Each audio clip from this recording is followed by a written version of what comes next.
Sa bulubunduking bahagi ng bayan ng Rizal sa probinsya ng Nueva Ecija ay may isang tagong kuweba na pinaninirahan ng isang matandang ermitanyo. Siya ay si Tatay Cardo, na kahit matanda na ay makisig pa rin at ni hindi man lang umuugod-ugod ang pangangatawan. Napakahaba ng kanyang buhok at balbas at puting-puti ang kulay. Ang kutis naman niya ay matingkad na kayumanggi. May lahi siyang aswang na gabunan, kaya ganoon ang kanyang itsura. Nagbuhat pa siya sa Antique at dito napadpad sa Nueva Ecija na nagtatago sa mga tao.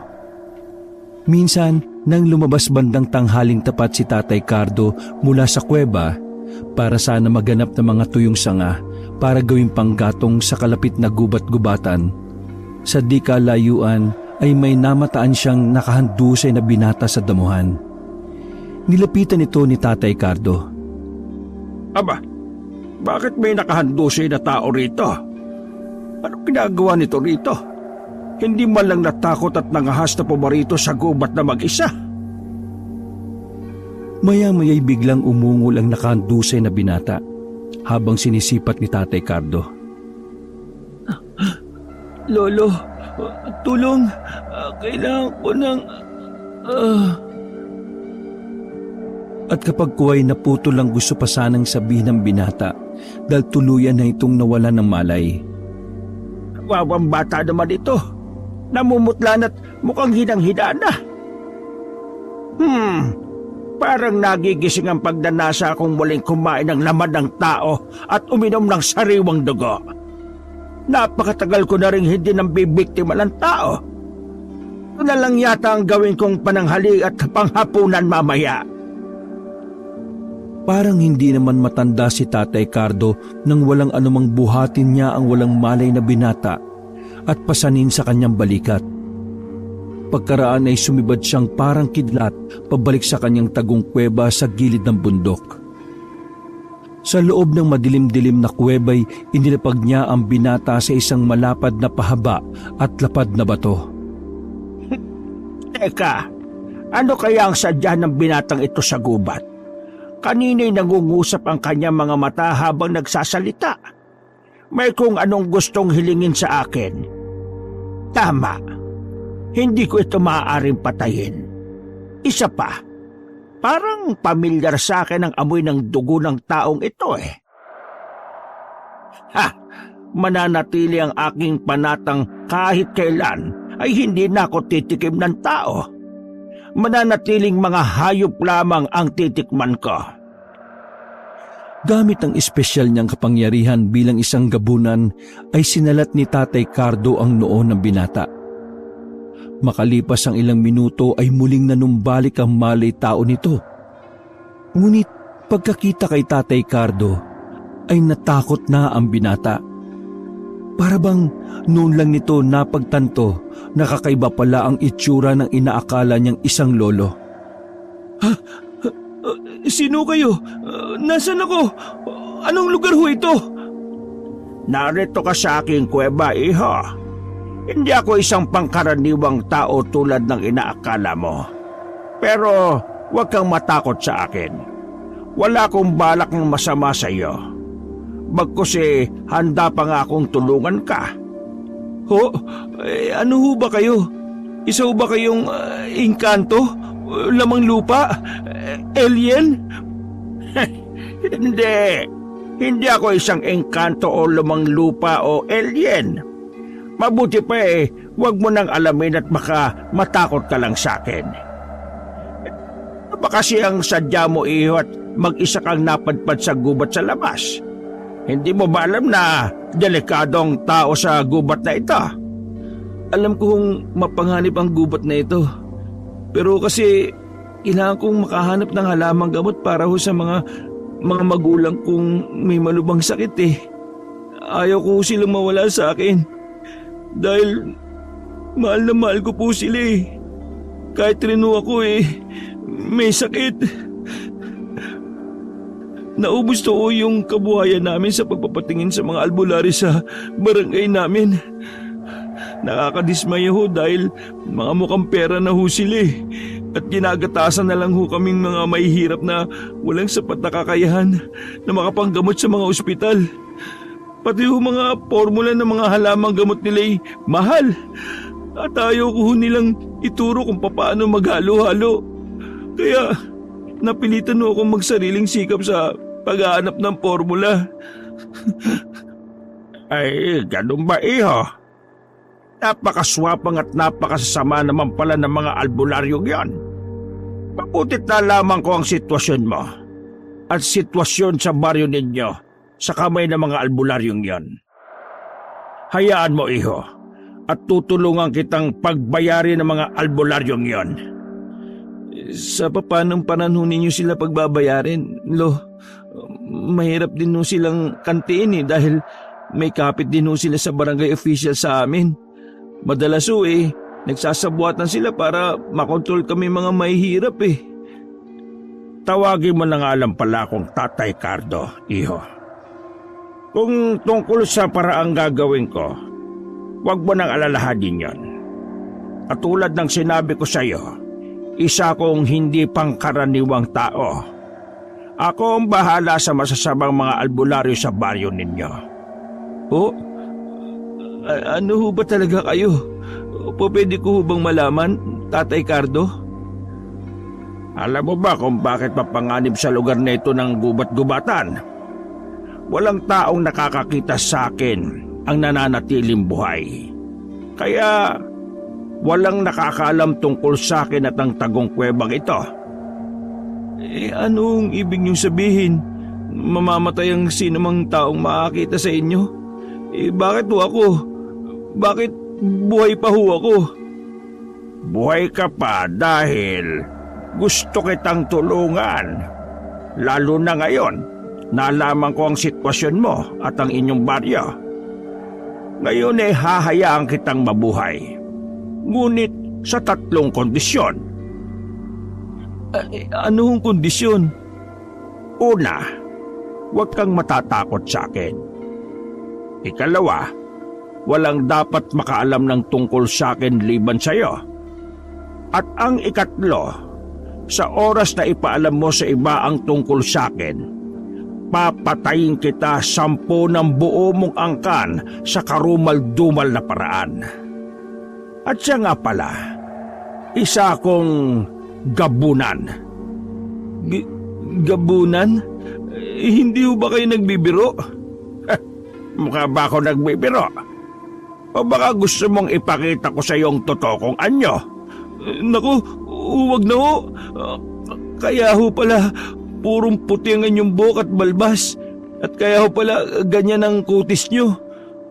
Pero, paano ako makakalabas dito? Kailangan ko na makauwi sa amin Tatay Cardo. Baka kung napano na yung mga magulang ko. Ano nga palang pangalan mo, iho? Abdon ho. Abdon ho ang pangalan ko. Pwede ba akong sumama sa inyo, Abdon? Gusto ko lang malaman kung ano ang sakit ng mga magulang mo. Baka sakaling kaya kong pagalingin sila gamit ng aking taglay na kapangyarihan bilang isang gabunan. Pwede naman Tatay Cardo. Pero baka mamatay sa takot sa inyo yung mga magulang ko Lalo kapag nalaman nilang isa kayong aswang na gabunan. Huwag ka mag-alala, Abdon. May kakayahan ako magpalit ng anyo. Isa rin sa paraan ko para maiwasan kong pumatay ng mga taong nakakakita sa akin. Papatayin ko lamang sila kung ang totoo kong anyo ang nakita nila. Kung hindi mo alam panata ko na sa sarili ang huwag mambiktima ng tao. Hindi lahat ng aswang na gabunan na katulad ko masama. May ilan pa rin naman sa amin na mabuti. Talaga ho ba? Pero natatakot pa rin ako sa inyo Tatay Cardo. Patutunayan ko sa iyo na mabuti akong gabunan. Mula ngayon ay magturingan tayong magkaibigan. Halika at magsagawa tayo ng sandugo bilang katibayan ng ating pagkakaibigan. Sa harap ni Abdon ay pasibad na kumuha si Tatay Cardo ng mangkok na gawa sa pinatuyong bao ng nyog at isang matalim na balaraw. Inilapag ni Tatay Cardo ang mga ito sa ibabaw ng malapad na batong dating kinahihigaan ni Abdon. Ganun na lang ang pagkagulat ni Abdon sa nasaksihang sobrang bilis na pagkilos ni Tatay Cardo. Ganyan ba talagang isang gabunan kong kumilos, Tatay Cardo? Simbilis ng kidlat? Oo, iho. Kaya kung balak mo kong patayin, mahihirapan ka. Higit pa sa karaniwang aswang lamang ang isang gabunan. Marami pa akong espesyal na kakayahan. Ngunit hindi ko pa maaaring sabihin sa iyo ngayon. Saka na kapag lumalim na ang ating pagkakaibigan. Tatay Cardo, o pwede ba ninyong ibahagi ang ilang parte ng inyong kapangyarihan sa isang tao? Oo, maaari. Pero ang bagay na yan hindi basta-basta. May mga kondisyon sa pagsasali ng kapangyarihan at mga kwalifikasyon na kailangang taglayin para ito'y maging matagumpay. Bakit? Gusto mo bang bahaginan kita ng aking mga kapangyarihan? Ha? Kung pwede lang ho sana eh. Sawa na ho kasi akong inaapi-api lang kaming mahihirap na mga taong nakakataas sa amin. Parang gusto kong iparamdam din sa kanila kung paano maging isang api-apihan eh. Tignan natin balang araw, iho. Malay mo, makita kong magiging kwalipikado kang salinan sa paglipas ng panahon. O siya, simulan na natin ng sandugo. Katunayan isa ito sa kumbagay panimulang anyaya sa posibleng pagsasalin sa hinaharap. Ibinuka ni Tatay Cardo ang kanan niyang palad at gamit ang matalim na balaraw ay mabilis siyang lumikha ng hiwa. Pakuyom niyang piniga ang nalikang sugat at pinatulo ang dugo sa mangkok ng baon ng niyog. Sumunod ay ganun din ang kanyang ginawa sa kanang palad ni Abdon. Pagkaraan ay ininom ni Tatay Cardo ang kalahati ng laman ng mangkok. Ang natirang kalahati naman ay ipinainom niya kay Abdon. Biglang nagkikisay si Abdon matapos niyang mainom ang natitirang pinagsamang dugo sa mangkok. Mistula siyang parang kinukumbulsyon at ang mga matay halos tumirik. Tumagal ito ng mga ilang minuto hanggang sa humupat bumalik na ulit sa normal ang lagay ni Abdon. Anong nangyari sa katawan ko, Tatay Cardo? Halos mamatay ho ako sa pag-inom ko ng pinagalo nating dugo eh. At yung lasa, hindi ko maintindihan ang lasa. Ngayon may kaunting porsyento na ng aking dugo ang iyong dugo. Diyan na magsisimulang sukatin ng aking dugo kung karapat dapat kang salinan sa hinaharap. Saka parang nawala ang sakit ko, Tatay Abdon. Guminawa ho ang pakiramdam ko. Isa yan sa epekto ng pag-inom mo ng dugo ko. Pero hindi ibig sabihin hindi ka na makakasakit uli. Kaya lang medyo mas mabilis kang gumaling kaysa sa dati. Ang galing naman ho. Naku, salamat ho talaga ng marami, Tatay Cardo. At naging kaibigan ko ho kayo. Siya nga ho pala. Tara na ho sa amin. Paniguradong gutom na rin ho ang mga magulang ko. Ako lang ho ang inaasahan nila sa bahay eh. Hindi pa ho sila nagtatanghalian. At ganun na nga ang nangyari. Nagpalit ng anyo si Tatay Cardo bago siya sumama kay Abdon.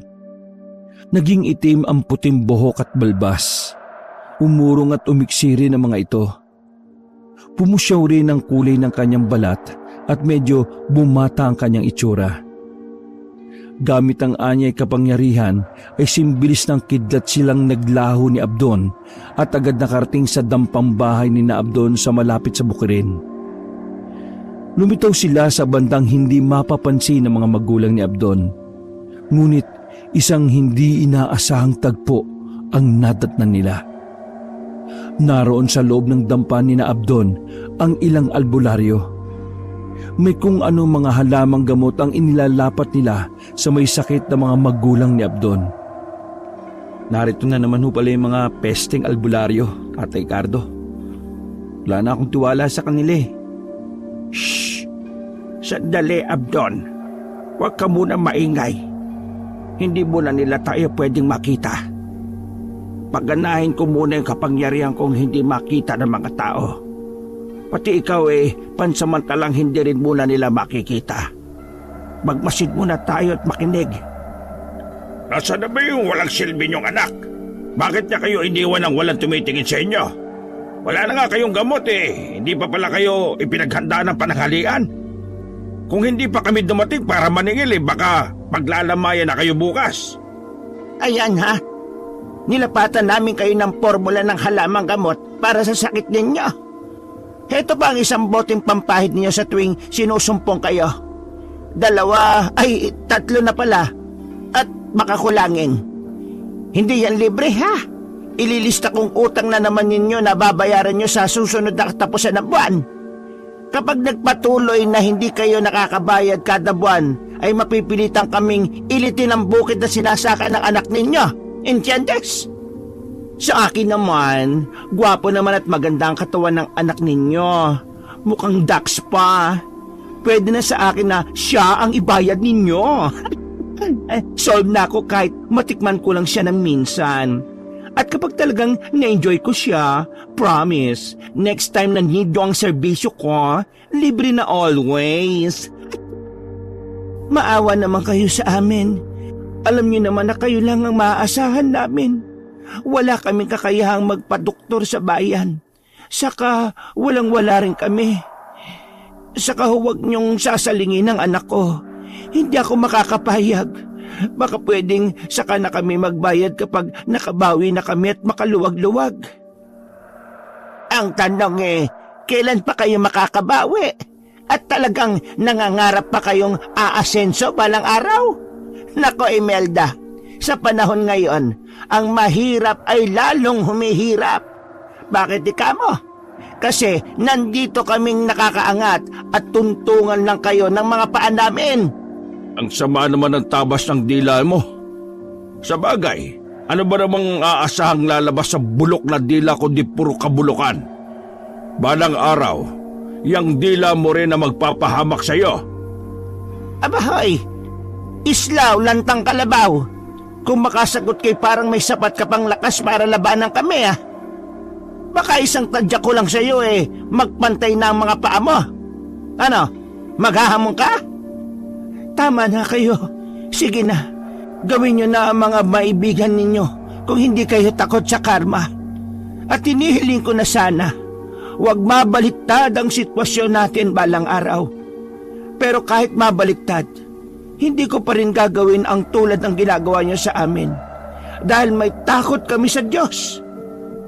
Ay nako, Imelda, huwag mo nga mabanggit-banggit ang Diyos dito. Isaksak mo sa kokote mo na walang Diyos. Dahil kung meron, bakit ang sama na kalagay ninyo ngayon? Nasaan siya? Bakit hindi niya kayo tinutulungan na Ber? Tang mag-asawa talaga na ito. Ay naka, pigilan niyo ako at gustong-gusto ko na talagang ingod-god ng mga pagmumukha nila sa tae ng kalabaw. Sa puntong yon, hindi na nakapagpigil si Abdon. Tatangkay na sana niyang sugurin ng 3 albularyo nang mawala ng invisibility na pinaggana sa kanya ni Tatay Cardo. Ngunit mabilis si Tatay Cardo. Inunahan niya si Abdon. Sing bilis ng kidlat niyang dinala ang 3 albularyo sa isang bahagi ng gubat na maraming mababagsik na bubuyog. Sinalat niya ang pugad ng mga bubuyog at pasibad na iniwan ang mga albularyo roon. Ang kawawang 3 albularyo ay walang nagawa kundi magsisisigaw ng saklolo habang kumakaripas ng takbo. Dinumog sila ng galit na mga bubuyog. Ay Diyos ko, sana tayo, bakit bigla tayo napadpad dito? Bakit ang daming bubuyog? Nanang ko pa, ay naku, aray ko. Oh my gosh! Gadaming bees! Ang flashlight ko! I cannot! Oh! Ay, Nako, may sa engkanto yata ang pamilya nila Islaw. Tignan nyo, bigla na lang tayong napadpad dito. Aray ko, lang yung bubuyog na mga ito Aray, nako magsitakbo na tayo. Samantala, pabalik sa dampa sina Abdon. Abdon anak, nariyan ka na pala. Mabutit dumating ka na. Ang mga pesteng albularyo, pumarito na naman sila habang wala ka. Sinamantala na naman nila kami anak. Kailangan na natin gumawa ng paraan anak. Kung kailangan natin gumamit ng dahas, siguro'y panahon na. Sumusobra na ang mga albularyong yon. Masama silang ehemplo sa iba. Kaya pati yung ibang albularyo gumagaya na rin sa kanila. Hayaan nyo, inay, itay. Ako ang bahala sa mga iyon. May isa po akong kaibigan makakatulong ko para may pagiganti ko kayo. Habang nagsasalita si Abdon, ay lumitaw muli si Tatay Cardo sa bandang likuran niya. Hindi yun napansin ni na Imelda at Islaw. Naramdaman ni Abdon ang presensya ni Tatay Cardo kaya napabaling siya rito. Heto na pala siya, inay, tay, ang kaibigan ko. Siya po si Tatay Cardo. Tatay Cardo, sila po mga magulang ko, si Nanay Imelda at si Tatay Islaw. Magandang hapon. Kayo pala mga magulang ni Abdon. Kaluguran kong makilala kayo. Cardo, ikaw ba talaga yan? Kilala mo siya, Islaw? Islaw, kaya pala pamilyar sa akin ang amoy ng dugo ng iyong anak. Ikaw pala ang kanyang ama. Ikaw na pala yan. Dati no kayo magkakilala ni Itay, Tatay Cardo? Paano nangyari yun?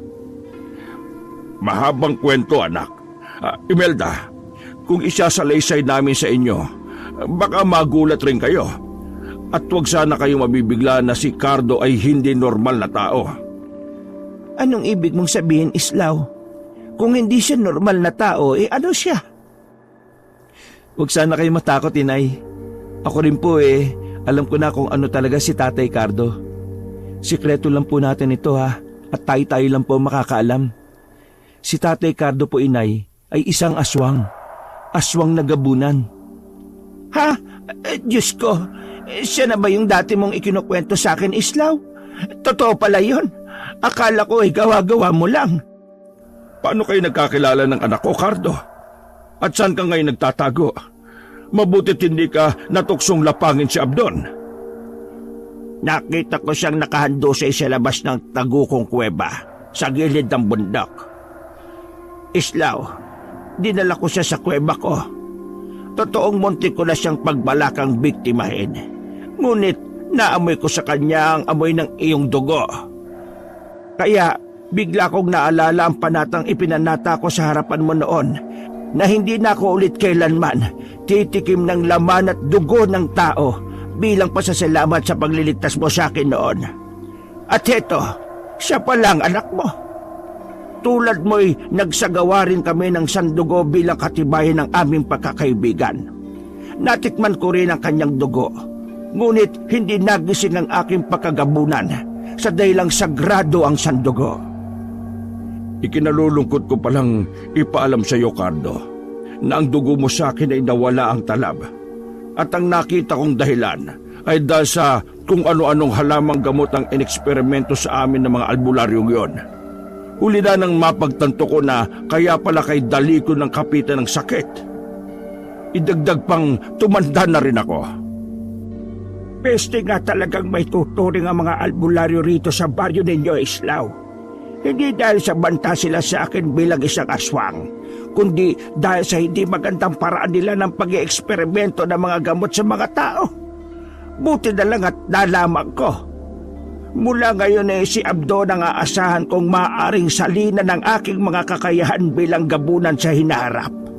Poprotektahan ko siya laban sa mga mapagsamantalang mga albularyo rito sa inyong baryo. Tama ba ang narinig ko, Islaw? Si Abdon sasalinan ng mga kakayahan ni Cardo. Ibig sabihin magiging isa ring aswang na gabunan ng anak natin? Haba, hindi yata maganda yon. Naiintindihan kita, Imelda, kung bakit ayaw mong masalinan ng dugong gabunan si Abdon. Ngunit nakipagsandugo na siya kay Cardo. Huwag ka mag-alala. Mabuting gabunan si Cardo at naisasalin din yon sa pamamagitan ng dugo. Isa pa hindi basta-basta ang pagsasaling magaganap. May mga kwalipikasyong kailangan pang makita ng dugo ni Cardo sa anak natin. Panahon na lang ang makapagsasabi kung karapat dapat siyang salinan o hindi. Ganun ba? Pero bakit kasi kailangan pa ang pagsasalin? Bakit nauubos na ba ang mga gabunan para kailanganin pang magsalin? At sa isang tao pa talaga? Doble kasi ang ilalakas ng naisali na kakayahan ng isang gabunan kung sa tao ito isasalin. Mahalaga ito lalo na kung kailangan talunin ng isang masamang gabunan. Isa pa, matanda na rin si Cardo na pares natin. Sayang ang kanyang kapangyarihan kung hindi ito may sasalin sa iba. Habang nag-uusap pa sina Tatay Cardo at ang kanyang mga magulang, walang ano-ano ay naulinigan ni Tatay Cardo gamit ang matalas niyang pandinig ang paparating na pulutong ng mga tao sa munting dampa ni na Abdon. Teka, naririnig kong may paparating na grupo ng mga tao at papunta na sila rito sa inyong dampa. Hindi nila ako pwedeng makita. Ngunit dito lang ako sa paligid. Humanda kayo. Naririnig ko ang tinig ng 3 albularyong nandito kanina. Sila ang nag-udyok sa mga tao na puntahan kayo. Teka, pakikinggan ko muna ang kanilang sinasabi.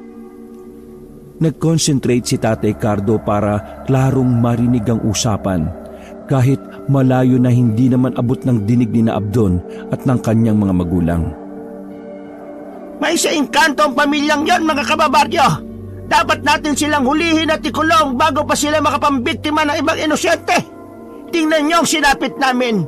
Gusto ba ninyong maranasan ang sinapit namin? Tama, Kapitan. Pero ninyo yon, sa isang iglap, mula sa kanilang dampa, ay bigla na lang kaming napatpat sa gubat at sa tapat pa mismo ng pugat ng mga mababagsik na mga bubuyog. Sinong normal na mga tao makakagawa nun sa amin? May sakampo ng dilim ang pamilyang yon ni na Islao. Kunwari pang may takot daw sa Diyos mga yon. Yung pala, mga kampo ng demonyo. Hulihin sila at pagbayarin sa nangyari sa precious kong Festlock. Ang mahal pa naman magpa-facial. Tapos, ang Festlock ko, binukbok lang ng mga bubuyog. O tara na mga kabarangay. Magdala na rin kayo ng kahit na anong panlaban sa kanila kung sakaling mapalaban tayo. Maging alerto rin kayo. Matapos marinig ni Tatay Cardo ang mga usapan, ay binilinan na kagad niya sina Abdon ng mga dapat gawin bago pa man dumating ang pulutong ng mga tao. Mali ako na iniligtas ko pa ang 3 albularyong yung kanina. Dapat pala ikinulong ko na lang sila sa kuweba ko. Humanda kayo. Libasin na ninyo ang ilang mahalaga ninyong gamit na madadala ninyo. Pansamantalang sa kuweba ko muna kayo tumuloy. Delikado kayo kung haharapin pa ninyo sila. Malamang na walang makikinig sa inyo at ang 3 albularyong yun ang mas papanigan nila. Diyos ko po, paano kami ni Islaw? Wala na kaming sapat na lakas para maglakad pa ng malayo. Oo nga pala. Nakalimutan ko kayong pagalingin pansamantala. Ngunit wala na tayong oras. Parating na sila. Sige na, magmadali na tayo. At sa di kalayuan ay naririnig na nga ni na Abdon, Islaw at Dolores ang paparating na mga tao. Tatay Cardo, anong nang gagawin natin? Hindi mo ba kami kayang i-teleport sa kuweba ninyo? Anong teleport? Yung dadalhin ko kayong lahat ng bensyanan? Hindi ko kaya yon. Ang mabuti pa, Abdon, ganito na lang. Relax lang kayo rito at ako na ang bahala. Singbilis ng kidlat na kumilos si Tatay Cardo na ang direksyon ay papunta sa paparating na mga tao. Ang ginawa ni Tatay Cardo'y iniligaw niya ng landas ang pulutong ng mga tao. Ginaya niya ang kakayahan ng isang tikbalang. Eka, mga kababaryo, hindi ba ninyo napapansin ang napapansin ko? Kanina pa tayo naglalakad papunta kina Kaislaw. Kanina'y malapit na tayo, hindi ba? Oo nga, Kapitan. Bakit pala nandito pa rin tayo? Iba dumaan na tayo rito kanina. Oo nga no. Parang nagpapabalik-balik na lang tayo, Kapitan. Ano kaya ang ibig sabihin nito? Ano ba yan? Hindi kayo natitikbalang na tayo? Papahapon na rin kasi. Lagpas na ng 3:00. Diyos mio. Mga kababaryo, malamang natikbalang silang tatlo kanina. Mukhang wala kinalaman sila Kaislaw sa nangyari sa kanila. Mukhang isang tikbalang ang nasagi nila kaya pinaglalaroan tayo ngayon. Maaari nga. Tandaan nyo, malapit sa gubat-gubatan ng lugar natin kaya posibleng may mga tikbalang na naninirahan sa mga puno rito. Ugaliin nyo kasing magtabi-tabi para hindi kayo makasagi. Hindi na ho tayo tutuloy, Kapitan. Kawawa naman ang sinapit namin kung hindi mabibigyan ng hustisya. Pero base sa nararanasan natin ngayon, maliwanag na walang kinalaman dito ang pamilya ni Kaislaw. Hindi sila may sa engkanto. Kayo mismo ang nakasagi sa tikbala kaya pinaglaruan kayo. Kami rin ba kailangan madamay sa bagay na kayo lang din naman ang dahilan? Kaya hindi na tayo tutuloy. Mga kababaryo, tara na! Pagsimbalik na tayo! Nagsialisan na nga ang mga tao na ikinutuhan ni Tatay Cardo na nagmamasid na nakakubli sa isang malapad na puno ng sampalok. Binalikan nila sina Abdon. Ligtas na kayo, Abdon. Walang pag-uubog na magaganap. Idiligaw ko sila at inakala nilang pinaglalaroan lang sila ng tikbalang. Simula ngayon ay mag-iingat kayo sa bawat kilos ninyo para hindi na kayo pagdudahan ng mga tao. Ako ba mag-iingat din nang hindi kayo mapahamak ng dahil sa akin? Salamat naman kung ganon. Kung bakit ba naman kasi pagkasasama ng ugali ng mga albularyong yon. Kung may kapangyarihan lang ako, parurusahan ko talaga sila. Sa totoo lang ayaw ko nang makita pa sila kahit na kailan. Para kasing matutuyo ang dugo ko sa tuwing paparito sila. Ako man, Imelda, ayaw ko na talaga silang makita pa. Kumukulo talaga ang dugo ko sa tuwing nariyan sila Katakot-takot na pagpipigil ang ginagawa ko pagkat baka lalo pang ikasama ng puso kong humihina na rin. Wala namang imik si Tatay Cardo matapos marinig ang mga hinaing ni Islaw at Imelda. Maging si Abdon ay wala ring imik. Inoobserbahan kasi nila ang reaksyon ni Tatay Cardo at binabasa niya kung ano ang maaring nasa isip nito. Pinagaling pansamantala ni Tatay Cardo ang mga karamdaman ni Islaw at Imelda gamit ang kakayahan niyang magpagaling. Makaraan ay kinausap niya si Abdon tungkol sa mga nalalaman niya sa mga halamang gamot na sariling sikap niyang natutunan. Nang lumatag na ang dilim, ay nagpaalam na si Tatay Cardo kina Abdon. Ngunit hindi sa kuweba niya tumuloy si Tatay Cardo. Sa halip ay pumaroon siya sa kaloob-looban ng baryo habang nagpapalit ng anyo tungo sa pagiging isang nakakatakot na gabunan. Humanda kayo mga albularyo. Kayo na nagpapahirap sa mga kaibigan ko. Ipapalasap ko sa inyo ang sarili nyo kasamaan. Unang pinuntahan ni Tatay Cardo ang lalaking albularyo. Nakita niya itong nakikipag-inuman sa isang kubo kasama ang ilang kalalakihan. Nag-isip si Tatay Cardo ng paraan kung papaano niya masusunggaban ang albularyo. Nagpalitan niyo siya at naging kamukha niya ang asawa ng albularyo na kanina lang ay naglapag ng kanilang mapupulutan. Sa wakas ay tila tinawag ng kalikasan ng lalaking albularyo. Humiwalay ito sa mga kasama para sana umihi saglit malapit sa isang puno kung saan nagkukubli si Tatay Cardo. Lelang, anong ginagawa mo riyan? Inakit ni Tatay Cardo na anyong si Lelang ang lalaking albularyo. Halika, Bong. Parang gusto kong subukan mag-ano tayo doon sa may taniman. Mukhang masarap yun At sumunod naman ang walang kamalay-malay na albularyong si Bong. Ngunit doon nasing bilis ng kidlat na tinangay ni Tatay Cardo ang albularyo habang mahigpit niyang binusalan ang bibig nito gamit ang malapad niyang palad. Dinala niya ito sa kaniyang kuweba at doon walang awa at galit na galit niyang pinagluray-luray ang katawan nito. Ang sumunod na hinanap at pinuntahan ni Tatay Cardo ay ang babaeng albularyo na may matabil at matalas na dila. Hindi nalalayo ang bahay nito sa lalaking albularyo. Kasalukuyang itong naglalaba kahit gabi gamit ang washing machine. Nandun siya sa labas sa gilid ng kanilang bahay kung saan din naroroon ang kanilang poso. Saktong mag-isa lang ito roon. Ay nako naman, walang yung pamilyang yon. Ang hirap pala maglaba na maraming sugat gawa ng tusok ng lintik ng mga boboyog. Matalsikan lang ng bula pagkahapdi-hapdi na. Pwes, bukas na bukas din ay gagantihan ko sila. Maghahanda ako mamaya ng langis na pampahit na nakakasunog ng balat. Humanda ka, Islaw. Humanda ka, Imelda. Humanda ka... Ngunit hindi na naituloy ng babaeng albularyo ang pangalan ni Abdon nang tangin siya ni Tatay Cardo at dinala rin sa kanyang kuweba. Nakita ng babae ang gutay-gutay at dugo ang katawan ng lalaking albularyo nang bitawan siya ni Tatay Cardo. Nang makita rin ito ang nakakatakot na anyong gabunan ni Tatay Cardo, ay umalingaw-ngaw sa loob ng kuweba ang tili nito. Aswang! Aswang! Tulong! May aswang! Dahil sa nakaririnding ingay nito'y hindi na nakatiis si Tatay Cardo. Mabilis niyang sinunggaban ng babae sa leeg.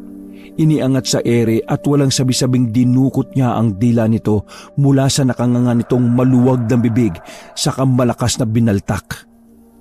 Kasamang lumabas sa bibig ng babae ang mga bitukan nito kasunod ang pagbulwak na masaganang dugo.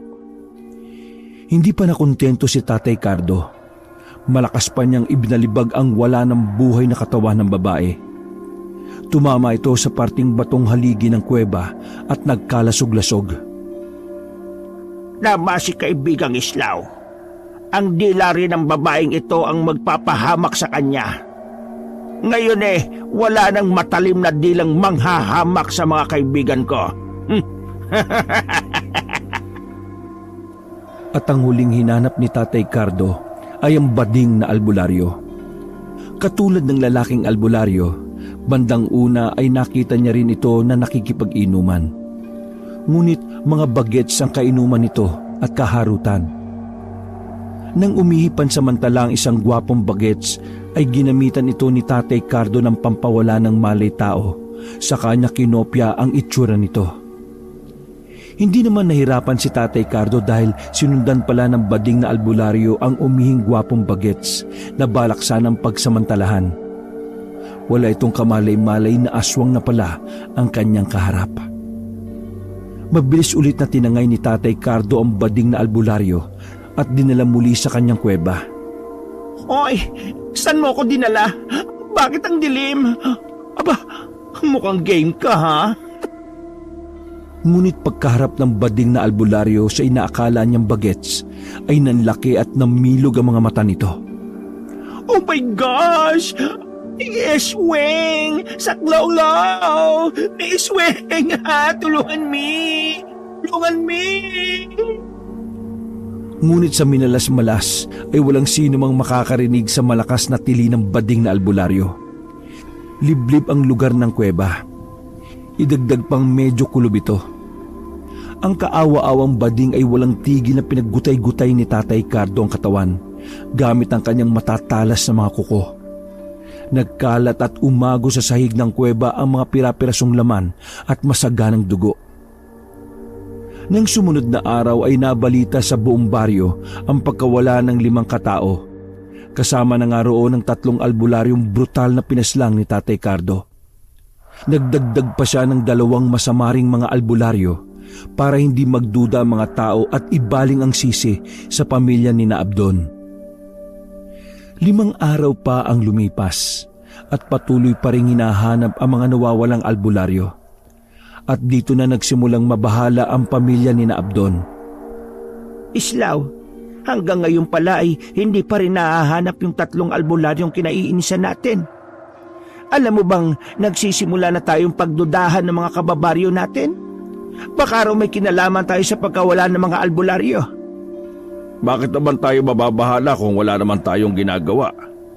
Kung ano man ang nangyari sa kanila, ay karma na nila yon dahil sa kasamaan nila.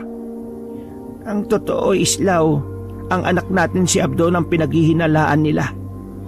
Saka, teka pala Islaw, hindi kaya may kinalaman dito ang kaibigan ninyo ng anak mo? Yung gabunan ba yon? Lihim na nakikinig si Abdon sa usapan ng kanyang mga magulang. Nang maisingit ng kanyang ina ang tungkol kay Tatay Cardo, ay dali-dali siyang lumabas ng kanilang bahay para puntahan si Tatay Cardo.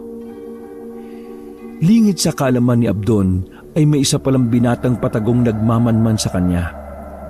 Maingat itong sumunod sa walang kamalay-malay na si Abdon hanggang sa makarating siya sa tagong kuweba ni Tatay Cardo. Nagtago ang binata sa mga palumpo ng mga halaman nang pumasok si Abdon sa isang lihim na lagusan sa gilid ng paanan ng bundok.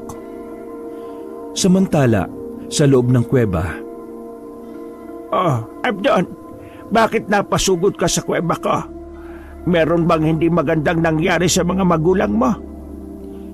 may kinalaman ka ba, Tatay Cardo, sa pagkawala ng mga albularyo sa baryo namin? Ano ang ginawa mo sa kanila? Oo, Abdon. Pinatay ko sila bilang ganti sa kanilang kasamaan. Ipinakita ni Tatay Cardo kay Abdon ang mga bakas ng dugo sa sahig ng kuweba. Makikita rin ang ilang buto ng tao at naroon din ang 5 bungo ng kanyang mga biktima. Nang mamasdan ng mga ito ni Abdon, ay halos masuka siya at panginigan ng mga kalamnan sa labis na pagkasindak. Hindi ako likas na masamang gabunan, Abdon.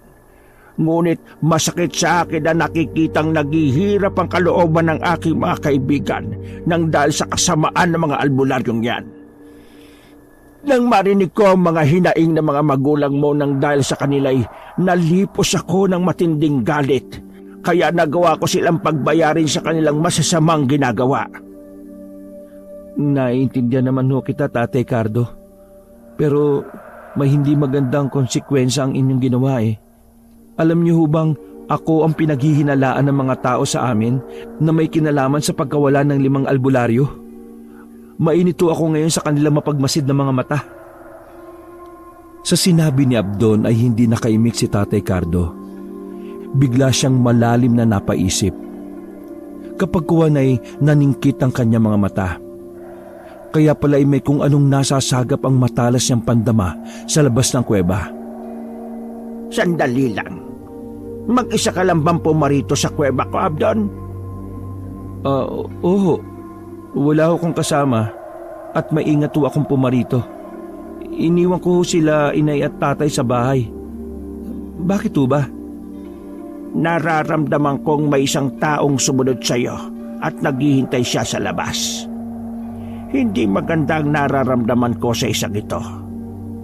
Nararamdaman ko ang puwersang salungat sa taglay kong kapangyarihan bilang isang gabunan. Isang antingero ang isang yon. Ho? Isang antingero? Naku, Tatay Abdon, baka iniisip niyong nagtawag ako ng antingero ha? Hindi ko magagawa yun, Tatay Abdon. Oo, alam ko, iho. Hindi ka talaga maaaring magtawag ng antingero dahil ikaw ay meron na rin kaunting porsyento ng dugong gabunan at sa puntong ito ay kalat na yon sa iyong katawan. Alam kong nararamdaman mo na rin ang antingero sa labas. Ngunit hindi mo lang napapansin na tumatalas na ang iyong mga pandama. Sa sinabi ni Tatay Cardo ay sinubukang pakiramdaman din ni Abdon ang kanyang mga pandama. Nang gilalas pa siya nang matukoy niya ang antingerong nagkukubli sa may labas ng kuweba. Totoo ngang matalas na rin pala ang kanyang mga pandama.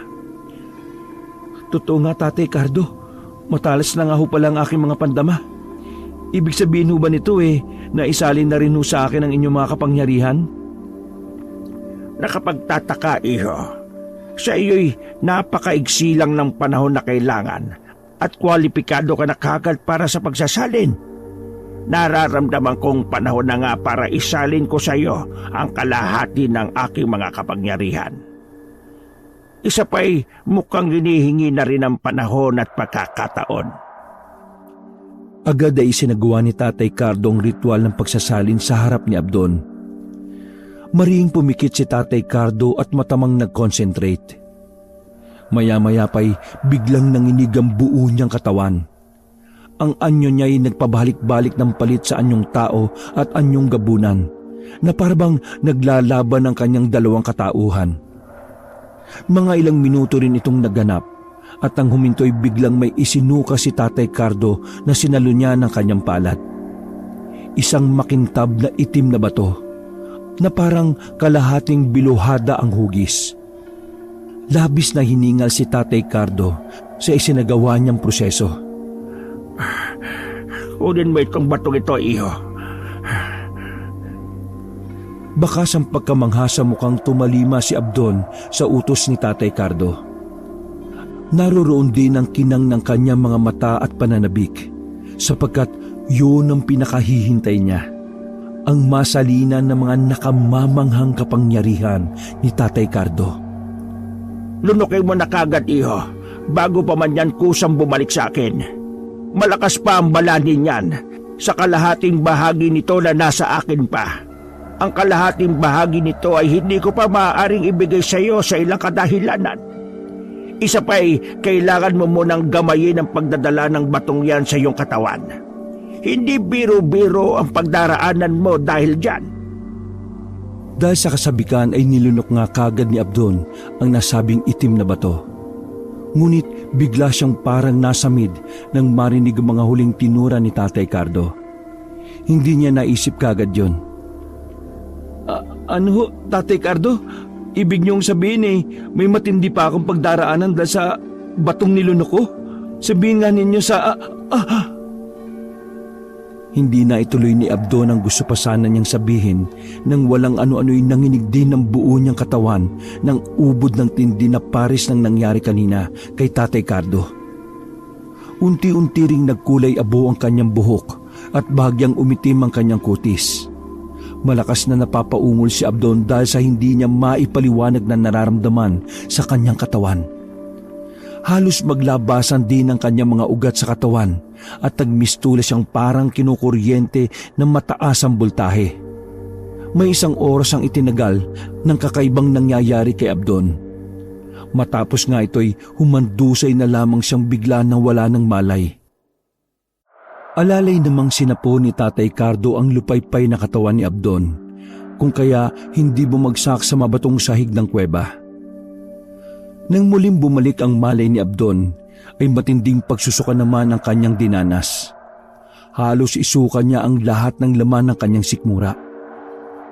Isang buwan mo yang daranasin, Abdon. Ibig sabihin ay kailangan mo munang malayo sa mga tao sa loob ng isang buwan. Dito ka muna sa aking kuweba. Kasunod niya ay magsisimula ng hanapin ang iyong katawan ng sariwang dugo at laman.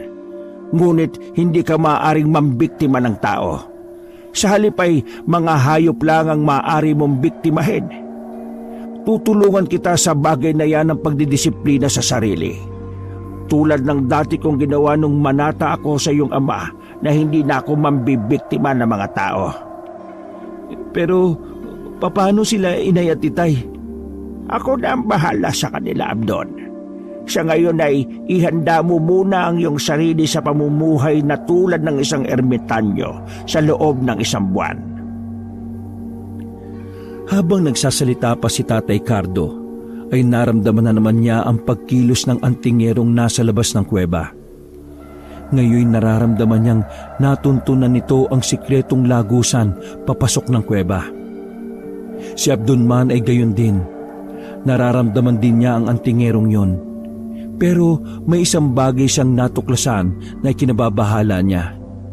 Pamilyar sa kanya ang amoy ng antingerong yon. Dito ka muna, Abdon. Nakapasok na ang pangahas na antingero dito sa kuweba. Kailangan nating maging alerto pagkat ang mga antingero ay may taglay na mga pangontra sa mga aswang na tulad ko. At tulad mo na rin. Pero sandali ho, Tatay Cardo. Parang pamilyar ho kasi sa akin ang amoy ng sino mang yun na nakapasok sa kuweba. Palagi ko ho'y kilala ko siya. Sigurado ka ba, iho? Kung gano'n ikaw muna ang kailangan niyang makaharap. Magmamasid muna ako't hindi mo na magpapakita. Ngunit kapag nakikita kong nanganganib ka, ay saka ko aatake. At ikaw naman tumakas palabas ng kuweba. Sige na. Ganun nga ang nangyari.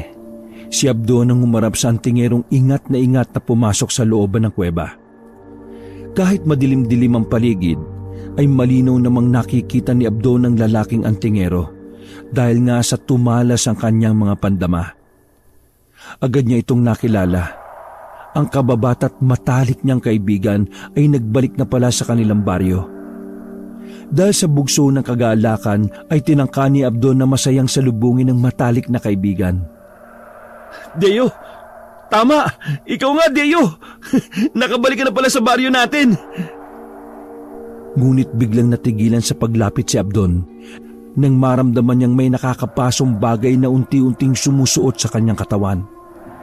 Napatras siya ng dahil dito. Kaya pala'y kumukulo ang langis na daladala ng antingerong si Deo. Dahil din dito'y umasta ito para depensa ng sarili kahit na bahagyang nagtataka. Abdon, ikaw ba yan? Ako nga, Deo. Ang matalik mong kaibigan at kababata. Pero, paano? Paanong naging isa kang aswang? Bakit gumagana sa iyo yung mga pangontra ko? At saka, ano ginagawa mo sa kuwebang to? Mahabang kwento, Deo. Bago pa lang ako nagiging aswang na gabunan. Gusto ko kasing bigyan ng leksyon ng mga mapagsamantala at masasamang mga albularyo sa baryo natin. Kaya pinili kong maging aswang. Ngunit, huwag mo na sanang isiping isa ako masamang aswang, Deo.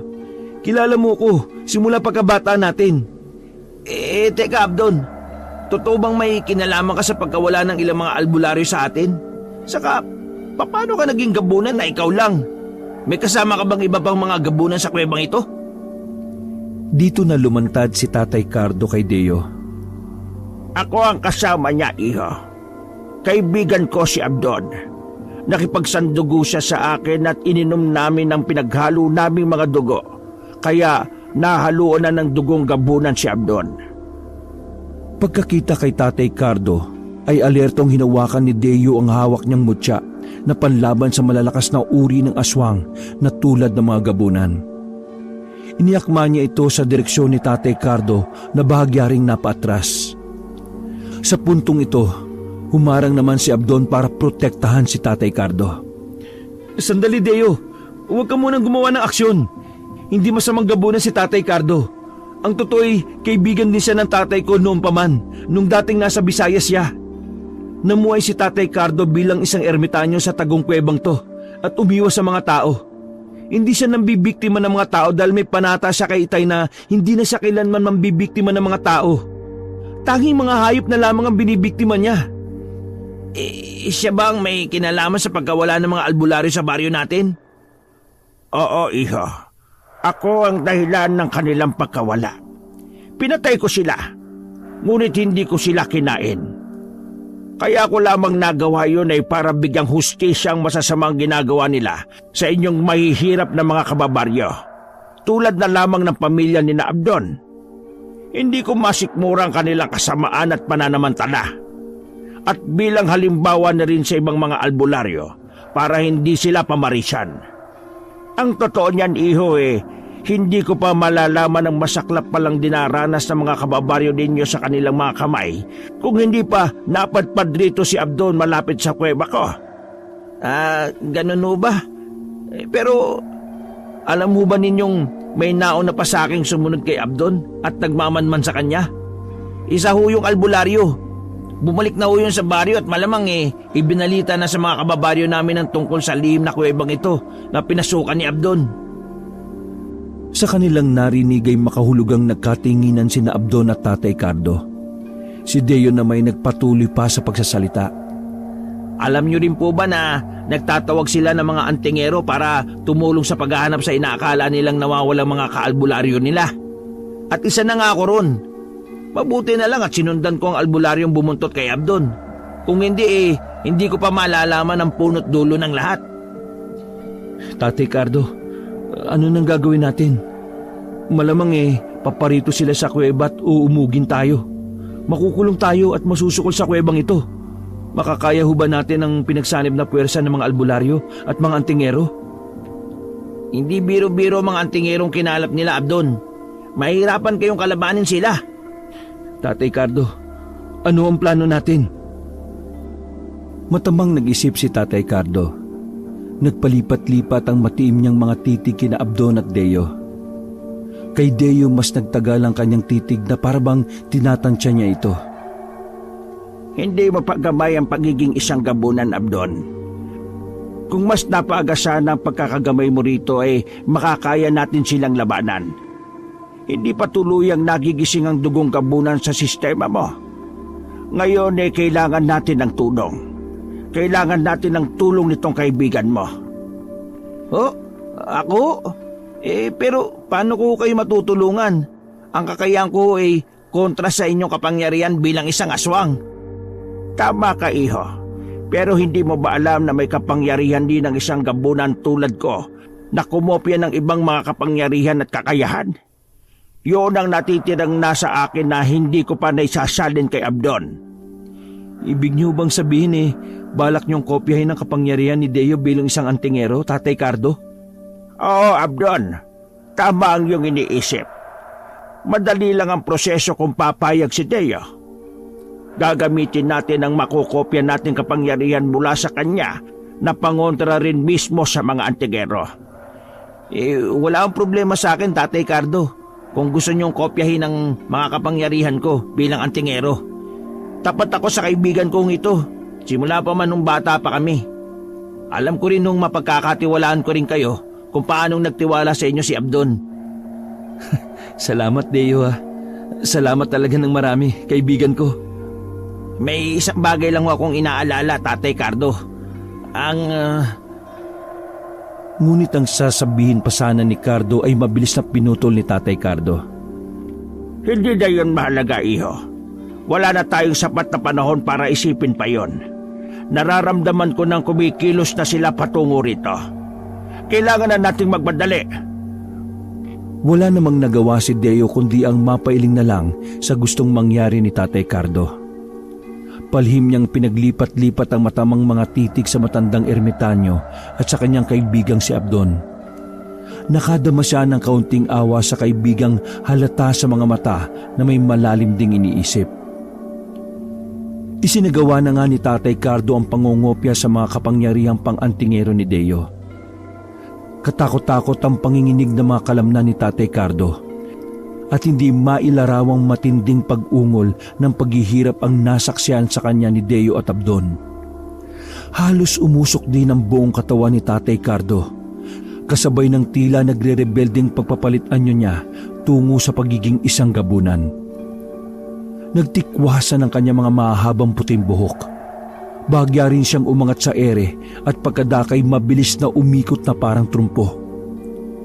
Kasunod nito ay may mga tila maliliit na kidlat na nagbuhat sa umiikot na si Tatay Cardo. Natapos ang proseso nang huminto ang pag-ikot ni Tatay Cardo sa ere. Lupaypay na bumagsak siya sa sahig at unti-unting bumalik sa anyo niyang tao. Nang bumalik ang malay tao niya'y bigla siyang nagsuka ng dugo kasama ang isang makintab na kulay puting bato na umuusok pa. Ang hugis nito ay kapares ng itim na batong ibinigay dati ni Tatay Cardo kay Abdon. Malamang ay yun ang kalahating bahagi ng bato na nakay Abdon. Abdon, kunin mo ang puting bato at itago mo. Magsisilbing proteksyon mo yan laban sa mga antigero, pati na sa mga albularyo. Pero bakit kulay puti ho ito? Naging puti dahil sa kapangyarihang pang-antingero. Mahigpit kong ibibilin sa iyo na hindi mo muna pwedeng lunukin yan hanggat hindi mo pa nagagamay ng lubusan ng pagiging isang gabunan. Sa ngayon proteksyon mo muna yan laban sa mga antigero at albularyo na mangangahas na saktan ka. Magsisilbi mo ring pananggalang yan para hindi nila maramdaman na isa kang gabunan. Pero paano ho kayo, Tatay Cardo? Wala nang natirang bato sa inyo. Hindi ko matatanggap to. At balak sanang ibalik ni Abdon ang puting bato kay Tatay Cardo, ngunit pinigilan siya ng huli. Nasa akin pa ang aking bato, Abdon. Ang nasa iyo'y kopya lamang, pero singlakas at katulad lang din ang nasa akin. Kaya huwag mo kong alalahanin. Sigurado ba kayo, Tatay Cardo? Paano kung...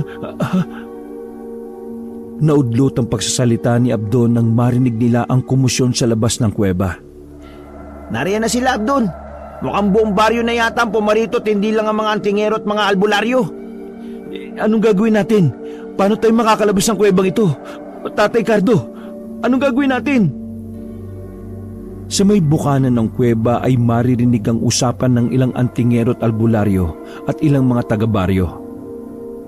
Sandali mga kababaryo, hindi tayo pwedeng basta-basta pumasok. Hindi pa natin sigurado kung ano talaga ang Abdon na yon. Hindi ko mawari ang nadedetekta ng aking mutya. Parang may kung anong humaharang na kakaibang puwersa. Anong puwersa? Baka naman peke ang taglay mong mutya. Sayang lang ang ibinayad namin sa inyo kung ganon. Anong peke? Peke ang mga mutya namin? Sa totoo lang ay may kakaibang puwersa talagang nanggagaling sa loob. Ngayon ko lang naengkwentro ang ganitong puwersa. Mahirap ipaliwanag. Mga kapwa kontingero, ganun din bang nararamdaman nyo sa puwersang nagbubuot sa loob? Tama ka, kapatid. Sa kapakaramdam ko rin hindi talaga tayo makakapasok ng mga antingero. Parang patulak ang puwersa mula sa loob Kayo mga albularyo, baka kayo ang pwedeng makapasok. Anak ng, kami ba talaga ang pauunahin ninyo? Wag pala kayo mga antingero kayo Mukhang nagsasabi naman sila ng totoo. Kilala ko sila ng mga mahuhusay talagang mga antingero. Kaya nga sila ang tinawag ko O siya, ako na lang ang magpapatiyuna sa loob. Marami naman tayong dalang makabuhay at mga langis na pangontra ng mga aswang at mga antingero, tama? Sige na, tayo na nga mauna. Total, hindi rin naman kumukulo ang mga langis natin Tara nang hanapin ang damuhong Abdon na yon. Malaman ko lang na may kinalaman talaga siya sa pagkawala ni Nabong at ang iba pa natin mga kaalbularyo mananugot siya sa akin.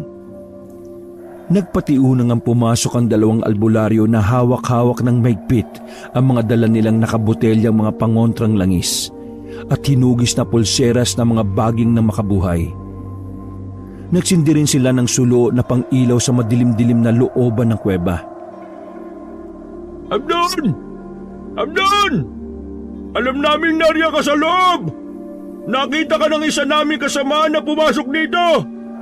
Harapin mo kami at magpaliwanag ka! Malaman ko lang na ikaw ang nasa likod ng pagkawala ni na Paring Bong! Mananagot ka sa akin! Sige, huwag kang lumabas dyan! Tingnan natin kung hindi ka matusta kapag sinunog namin ang kuwebang ito! Shh! Huwag ka maingay! Nakikita mo ba nakikita ko? May dalawang taong papalabas ng kuweba! Sa wakas, lumabas din ang Abdon na yan! Mga kasama! Kumanda na kayong huliin si Abdon! Pero teka, isa sa mga antingero inarkila natin ang kasama ni Abdon. Tama, si Deo nga kasama niya. Nauna na pala tayo ni Deo. Malamang siya ang dahilan sa puwersang nararamdaman kanina ng ibang antingero. Mga kasama, huliin na ninyo si Abdon! Siguraduhin ninyong matalian siya ng maigpit! Nang tatangkay na sanang sunggaban ng mga tao si Abdon, ay humarang si Deo. Sandali mga kababaryo! Wala ba kayo napapansin sa mga pangontro ninyo at mga mutya ninyo? Hindi aswang o kung anuman ang kaibigan ko. Kung aswang siya o engkanto o lamang lupa, di sana'y nadetekta na ito ng mga taglay niyong pangontra at mutya. Isa pa nakausap ko na siya. Wala siyang kinalaman sa pagkawala ng ilang kababaryo natin mga albularyo. Sino kung gano'n na may kagagawa ng pagkawala ni na Paring Bong? Siguro'y sina Islaw at Imelda, no? Mga kababaryo, ulihin nyo, tigapo sina Imelda at Islaw! Naroon din pala sa pulutong ang mga magulang ni Abdon. Mabilis silang sinunggaban ng mga tao. Bumuo ng bilog ang mga taga-baryo at pinagtulakan sa gitna sina Islaw at Imelda na halos mangudngod sa maalikabok na lupa. Mga wala kayong awa! Wala kami kinalaman sa pagkawala ni Nabong at iba pang mga albularyo. Sa tanda naming ito na halos uugod-ugod na, Sa palagay nyo magagawa pa namin ang bagay na ibinibintang nyo sa amin? Oo, galit kami sa mga nawawalang albularyo na yan dahil sa pagsasamantalan nila sa kahirapan namin. Pero kahit kailan, hindi namin inisip na pagtangkaan sila ng masama. Huwag na kayong magkaila pa mga tanda. Sa inyo lang naman nagsimula ang mga kababalagang nangyari sa kanila nang putaktayin sila ng mga bubuyog. At nung minsang uumugin sana namin kayo, pero para kaming natikba lang. Pagkatapos noon bigla na lang silang nangawala ng sabay-sabay. Kaya hindi nyo kami masisisi na ang pamilya ninyo ang pagsuspecha namin. Malas kayo sa aming baryo! Tama! Tama! Malas nga ang pamilya niyo sa ating baryo! Kaya dapat na silang mabura sa ating baryo ng matahimik na tayo! Dalhin nyo rito si Abdon at sunugin sila ng buhay! Galit na sumunod naman ang mga tao. Pinagtulungan nilang gapusin ang nagpupumiglas na sina Abdon, Islaw at Imelda. Si Deo naman ay walang magawa para ipagtanggol sila. Habang nagaganap ang komosyon, ay may biglang napasigaw. Asawa ko! Ang asawa ko dinagit ng aswang! Nagulantang ang lahat ng pagbaling nila'y siya namang may kung anong inihagi sa kanilang harapan galing pa sa pinakaloob ng kuweba. Ang gutay-gutay at duguan ng katawan ng nadagit na asawa ng sumisigaw na babae. Asawa ko! Hindi! Hindi pa man nakakahuma ang mga tao sa pagkabigla sa nakita nila, ay bigla namang may mabilis na dumagit sa albularyong nagpapasimuno ng kaguluhan. Pagkaraan, mula sa pinakaloob ulit ng kuweba ay narinig nila ang katakot-takot na palahaw at mga sigaw ng nadagit na albularyo ring yon. Ilang saglit pa'y lumantad na si Tatay Cardo na nasa kanyang anyong gabunan. Bit-bit niya ang gutay-gutay at duguan na ring katawan ng pasimunong albularyo. Dahil dito'y natakot ang mga tao. Isang gabunan pa lang bumibiktima sa mga nawawala nating kabaryo! Nasaan ang mga tingero? Bakit wala kayong ginagawa? Makinig kayong lahat. Ganito ang sinapit ng mga masasamang tao at mapagsamantala sa kanilang naghihirap na mga kapwa. Walang pinipili ang kamay ng hustisya kapag kumilos ito. Maging ang mga aswang na katulad ko ay ginagamit nito upang pagbayarin ng mga mapagmalabis. Pakawalan niyo ang pamilya ni na Islaw sapagkat wala silang kinalaman sa pagkawala ng mga albularyo sa baryo ninyo. Ako ang may kagagawa ng lahat. Pinaggutay-gutay ko silang katulad ng isang ito. Ako ang harapin ninyo. Ngunit kung hindi ninyo sila pakakawalan, ay mapipilitan akong ubusin kayong lahat sa baryong ito. Inihagis ulit ni Tatay Cardo sa harap ng pulutong ng mga tao ang bitbit niyang gutay-gutay na katawan ng pasimunong albularyo. Mabilis namang siyang sinugod ng mga tao at kinalagan sina Abdon, Islaw at Imelda.